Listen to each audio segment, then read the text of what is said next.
नमस्कार मैत्रिणो, Preeti YouTube channel तुमचं स्वागत आहे। 27 ऑगस्ट 2025 बुधवार आणि गणेश चतुर्थी आहे। तर गणपतीची मूर्ती कशी असावी आणि त्याची उंची किती असावी। गणेशाची मूर्ती आपण घरी आणतो।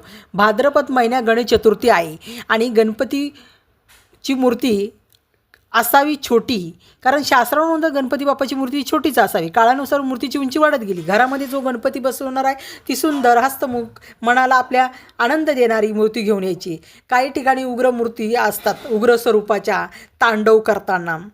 त्याने काय होतं, आपल्या घरी म्हणजे परिवाराला सगळं ते भोगावं लागतं, कुटुंबाला त्याचा परिणाम। म्हणून अशा मूर्त्या शक्यतो आणू नका। घरामध्ये अशी मूर्ती आणायची जी आपल्या मनाला भावणारी, आपल्या मनाला मोहक वाटणारी, घरात सिंहासनावर विराजमान झालेल्या, आरामात बसलेला गणपती, आपल्याला आशीर्वाद देताना गणपती, अशा स्वरूपाचा गणपतीची मूर्ती घेऊन यायची आहे। हे वर्ष आपल्या सुखाचे आणि आयुष्य आपलं सुख समाधानाने गेले पाहिजे। गणपती बाप्पा ही शोभेची वस्तू नाही आहे, तिची व्यवस्थित आपल्याला प्राण प्रतिष्ठा करता आली पाहिजे।